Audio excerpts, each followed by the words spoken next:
أعوذ بالله السميع العليم من الشيطان الرجيم بسم الله الرحمن الرحيم وصلى اللهم على سيدنا محمد وآله الطيبين الطاهرين اللهم صل على محمد وآل محمد.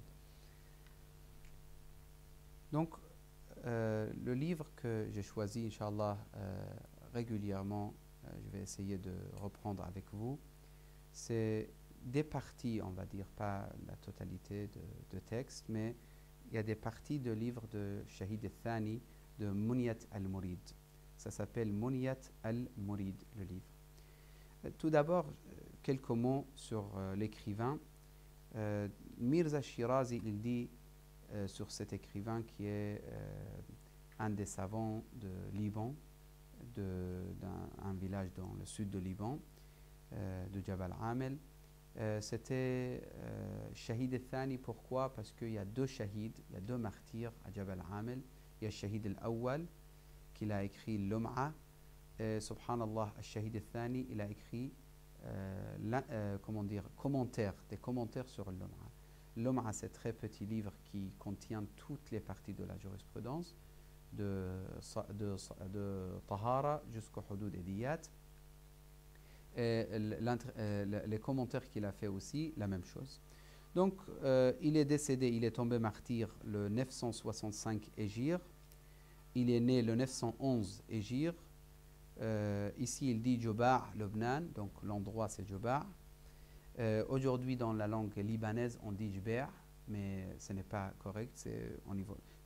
C'est correct, mais c'est avec en arabe littéraire, on dit Juba'.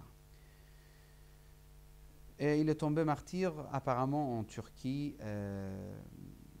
par les Othmanites de l'époque. Comment ça s'appelle, pas le khalifa, quand on parle Othmanite, ça veut dire justement il y a 4 siècles à peu près. 4-5 siècles. À la colonne. Donc cet écrivain, il y a beaucoup de savants qui ont parlé de lui. Moi, je ne vais pas m'arrêter avec tous les savants, je ne vais pas arrêter sur les phrases de tous, mais je vais voir quelques-uns. Mirza Shirazi, par exemple, Al-Kabir, il dit Ma ahra bi ahli al-ilm an yuwadhibu ala mutala'ati hadha al-kitab. Je conseille les étudiants de lire ce livre. Al-Sharif, ce livre béni ou honoré. Wa an yata'addabu bi adab al-madhkura fihi. Et il applique ce qui est mentionné dedans. Sadr al-Muta'allihin également, il dit ce livre qui est écrit par Zayn al-Millati wal-Haqiqa wal-Din al-Amili Taba Thara fi ba'd rasailihi Munyat al-Murid. Il dit vraiment c'est très enrichissant. Sayyid Muhsin al-Amin, il parle également de ce livre en disant wa huwa ni'mal muhadhib. C'est parmi les meilleurs on peut dire éducateurs ou professeurs, mais au niveau de akhlaq, morale et éthique morale. فهو نعم المهذب لأخلاق الطلاب. Attention, liman amila bihi. Le problème, c'est toujours liman amila bihi, celui qui applique. Je vais lire une partie de un de ses élèves aussi. Comment il décrit ce alim.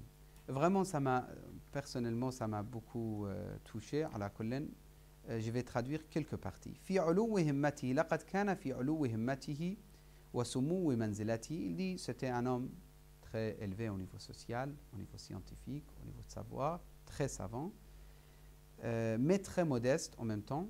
غاية من التواضع. Vraiment très très modeste. ولين الجانب. Et ça, on parlera plus tard. Le fait d'être modeste, ce n'est pas en disant je ne suis rien, je ne suis qu'un petit élève. Tout ça, ce n'est pas. Ça peut être vraiment signe de modestie, mais ce n'est pas grâce à ça qu'on peut dire la personne il est modeste.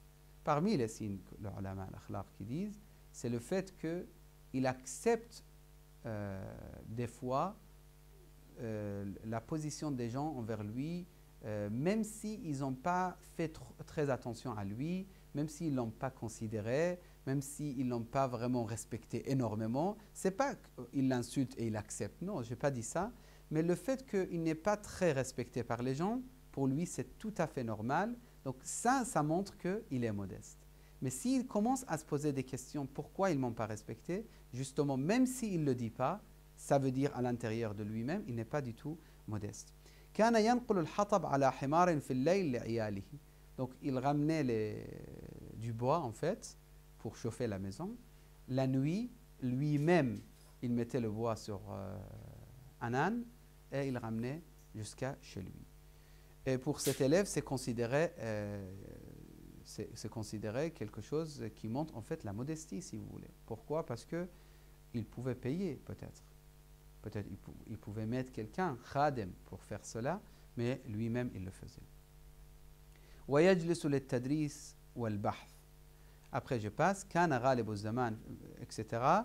في مسألة من نظريات البحث إذا نظر الناظر في وجهه وسمع عذوبة لفظه لم تسمح نفسه بمفارقته. Il dit si tu fréquentes ce savant et que tu écoutes ses paroles, ses discours, tu n'as pas envie de le quitter. Tu as envie vraiment de rester avec lui. Il a écrit beaucoup de livres. Apparemment, minimum, il y a 70 livres écrits par le Shahid al-Thani. Rahmatullah alayh. Maintenant, il y a pourquoi il est nommé par Shahid al-Thani. Il y a une histoire racontée par Cheikh Hussein ben Abd al-Samad. Cheikh Hussein ben Abd al-Samad, juste pour savoir, c'est le père de Cheikh al-Baha'i. Vous savez, Cheikh al-Baha'i, c'est très important dans l'histoire de l'époque de Safawiya en Iran et tout ce qu'il a construit en Iran, que ce soit au niveau spirituel, scientifique et même architecture. Il a construit beaucoup de choses. Il a beaucoup de traces Cheikh al-Baha'i en Iran actuellement. Cheikh al-Baha'i, il était invité justement de Jabal Amel pour partir en Iran et il est resté à Asfahan une période, à Mashhad, etc., etc. Le père de Cheikh al-Baha'i, qui s'appelle Cheikh Hussein ben Abd al-Samad, il dit: je suis rentré un jour chez Cheikh al-Shahid al-Thani. Avant qu'il soit shahid, bien sûr, je suis rentré chez lui. فوجده متفكرا فسأله عن سبب تفكره. Il l'a vu très pensif. Donc il lui a demandé pourquoi tu es comme ça, à quoi tu penses, qu'est-ce qui t'occupe, on peut dire. Donc il a dit: Ya akhi, mon frère, أظن أني أكون ثاني الشهيدين. Je serai le deuxième shahid. Pourquoi? Parce que j'ai vu dans le rêve, في البارحة, في المنام, que Sayyid al-Murtada, vous savez, Sayyid al-Murtada, c'est en fait, c'est précédent à ce savant, c'est très, comment dire, il y a grande distance au niveau du temps entre Sayyid al-Murtada et Shahid. Shahid, c'est 10e siècle. Sayyid al-Murtada, c'était 400 et quelques. Lui et Sayyid al-Sharif al-Radi également. Donc, Sayyid al-Murtada Alam al-Huda, je l'ai vu en rêve. Il m'avait invité et il avait invité beaucoup d'ulama de l'école imamite. فلما دخلت عليهم قام السيد. Quand je suis rentré, il s'est levé pour moi. ورحب بي, il m'a accueilli. وقال لي يا فلان اجلس بجنب الشيخ الشهيد. Il m'a invité de m'asseoir à côté de Shahid al-Awwal. Vraiment, Shahid al-Awwal, c'est très triste aussi comment il est tombé martyr et pour quelle raison. À l'époque, combien il y avait l'ignorance. Aujourd'hui, la même chose, mais vraiment très injuste, alors que c'était un grand faqih qui connaissait les autres écoles de l'islam. Il ne connaissait pas que l'école de Ithna Ashariya, les imamites duodécimains, il connaissait les autres écoles également. فجلست بجنبه. طيب, de toute façon, là c'était une vision rapide, je ne vais pas le répéter à chaque fois. Là, Inch'Allah, on rentre dans le sujet. Avant justement de rentrer dans le sujet, je vais prendre quelques morceaux ou quelques parties ou quelques phrases de ce livre qui sont mentionnées juste avant de commencer les sujets et les hadiths de ce livre. Inch'Allah, si Dieu nous permet, je vais voir aussi ça dans quelques minutes, Inch'Allah. D'abord, il dit: ليس جميع العلم يوجب الزلفى ولا تحصيله كيف اتفق يثمر الرضا بل لتحصيله شرائط ولترتيبه ضوابط وللمتلبس به آداب ووظائف ولطالبه أوضاع ومعارف لا بد لمن أراد شيئا منه من الوقوف عليها والرجوع في مطلوبه إليها. Il dit tout d'abord, sache que ce n'est pas donné à toutes sortes de savoir le fait de s'approcher à Allah. Ça veut dire le fait de s'approcher d'Allah, ce n'est pas possible grâce à n'importe quel savoir. Ça, c'est la première chose. Science. Ça, vous le savez déjà, et on parle tout le temps de ça. On dit que le fait de savoir quelque chose, ce n'est pas forcément la raison grâce auquel on peut atteindre l'amour d'Allah subhanahu wa ta'ala. وَلَا تَحْصِلُهُ كَيْفَ اتَّفَقْ يُثْمِرُ الرِّضَى.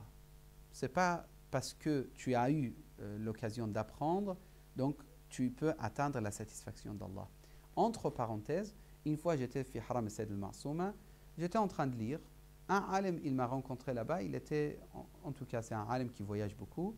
Il m'a dit, alors qu'est-ce que tu étudies? J'ai dit, si Allah accepte, j'étudie ça. Il m'a dit, écoute, toi fais tes études, Allah t'aidera pour la sincérité.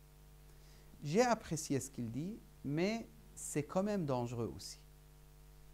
Ça veut dire de penser de cette façon, c'est quand même dangereux. Pourquoi? Parce que toujours je vais dire, bah, Inch'Allah, je suis sincère de toute façon, Inch'Allah, et moi je fais mes efforts et c'est tout. Non. Par rapport à Shahid al-Thani et les autres ulama que j'ai un petit peu regardé, j'ai vérifié, ce n'est pas comme ça. Tu dois faire des efforts chaque moment. Hier, j'étais en train de lire un livre de Cheikh Bahjat, des conseils qu'il avait donnés. Il dit, chaque moment, tu dois essayer de répéter et répéter et répéter. Parce que tu ne peux pas dire, j'en ai marre, je ne vais jamais réussir. Si tu dis ça, c'est fini pour toi. De toute façon, tu dois ramasser tes dossiers de spiritualité, mettre à côté et faire ta vie comme tout le monde. Ce n'est pas la peine. Ce n'est pas donné à toi, de toute façon. Oui? Est-ce qu'on peut dire que la sincérité, c'est rokon? Justement, là, on va parler. Il dit, un tiers, justement, qil wa huwa thuluth al-ilm. Un tiers de savoir et de connaissance, c'est justement un niyya. C'est l'intention. Parce que je ne sais pas pourquoi il n'a pas dit la totalité. Peut-être, j'analyse comme ça, peut-être il voulait dire de toute façon, on ne peut pas demander à la personne tout de suite d'être sincère 100%. Peut-être. Après, il faut lui demander si vous partez à l'au-delà, Inch'Allah, ou dans le Mukashafat, vous lui demandez, Inch'Allah. Mais moi, je ne sais pas. Moi, je pense que ce n'est pas possible d'être sincère 100%, d'avoir la sincérité totale dès le départ. Ça veut dire, là, je suis en train d'enseigner, ou pas enseigner, faire mubahatha, ou expliquer quelque chose, ou avoir une réflexion, des échanges avec vous. Donc, là, actuellement, est-ce que je peux atteindre la sincérité 100%? Est-ce que vraiment je peux atteindre ça? Et dès le départ, dès la première fois que je décide, apparemment, ce n'est pas possible. Apparemment, ça demande beaucoup d'exercices et beaucoup d'efforts continuels. Sinon, ce n'est pas possible. Lida, il dit, justement pour ça, il dit qil wa huwa thuluth al-ilm. Il dit c'est un tiers de connaissances et de savoir. Ça veut dire ça doit être, on doit commencer comme ça. Donc peut-être il va dire les 2 tiers qui restent, c'est le fait d'être trop sérieux et la continuité, si vous voulez, dans l'étude. Et également peut-être le fait de continuité et le fait de savoir comment le faire. Ça veut dire avoir la méthodologie. Parce que la méthodologie aujourd'hui, c'est devenu spécialité. Il y a 2-3 jours, on a rencontré un savant qui est venu ici, à côté de la Sorbonne. Il enseigne la méthodologie dans toutes les études. Vraiment, lui, spécialiste de la méthodologie. Il ne fait que ça. Et master de méthodologie en plus. Donc, je termine avec cette partie. هذا الخبر, donc le hadith qui dit Rasulullah sallallahu alayhi wa sallam, إنما الأعمال بالنيات, les actions sont basées sur l'intention. من أصول الإسلام, il dit c'est parmi les bases de l'islam. وأحد قواعده, et parmi les bases de l'islam. وأول دعائمه, il dit même c'est les premiers piliers de l'islam. النية. Je vais terminer avec une idée et je vais noter quelque part ici, Inch'Allah, tout à l'heure qu'on est arrivé ici. Comme ça, la prochaine fois, on continue. Un des ulama, qui est vivant, mais c'est un faqih, qui est vivant, mais qui n'est pas en France en tout cas, il est à Qom. Il dit, il expliquait quelque chose sur ce qui s'est passé à l'époque de Rasulullah sallallahu alayhi wa sallam. Il dit, nous, deux fois on se pose la question, on dit, comment c'est possible? Quelqu'un qui l'a vu Rasulallah sallallahu alayhi wa sallam, il a vu la lumière de Rasulullah, il a vu tout ce qu'il a vu, et finalement, il se met contre les testaments, le testament de Rasulullah, il fait tout ce qui est contradictoire au plaisir et désir de Rasulullah, ou au souhait de Rasulullah plutôt, tout ce que Rasulullah a demandé, il fait la contradiction. Comment c'est possible alors qu'il sait à l'au-delà, vraiment il aura tel maqam. Et là, Inch'Allah, on aura l'occasion peut-être de parler de ça. J'ai un peu noté ce qu'il a expliqué. Il parle de dernière chose qui sort de cœur, wa alaykum salam wa rahmatullah. La dernière chose qui sort de cœur de Siddiqin, hubbul jah. La dernière chose qu'on peut en débarrasser chez Siddiqin, quand on parle de Siddiqin, Siddiq, c'est celui qui a atteint un certain maqam spirituel extraordinaire. Il ne parle pas de quelqu'un qui est rempli de défauts comme moi, par exemple. Hubbul jah, ça veut dire quelqu'un, c'est l'amour de... on a parlé avec Hajj Ali une fois, Hubbul jah, aimer position sociale. L'amour d'avoir cette position sociale, c'est Hubbul jah. Il dit la dernière chose qui sort de qalb al-Siddiqin, c'est Hubbul jah. Hubbul jah, pour chacun, ça manifeste d'une façon. Pour certains, Hubbul jah, c'est le fait d'être bien respecté. Pour d'autres, c'est mentionner un titre avant son nom. Pour l'autre, pour d'autres, etc., etc. Donc, Hubbul jah, il ne se manifeste pas de la même façon. Mais c'est la dernière chose qu'on peut en débarrasser. Et c'est justement, on revient ici, innamal a'malu binniyat, ça commence, on croit, c'est facile, mais justement, une fois qu'on avance, ça devient compliqué et plus compliqué. Je m'arrête ici. Inch'Allah, la prochaine fois, je reprendrai le reste de notre texte. أقول قولي هذا وأستغفر الله لي ولكم وصلى اللهم على سيدنا محمد وآله الطيبين الطاهرين. اللهم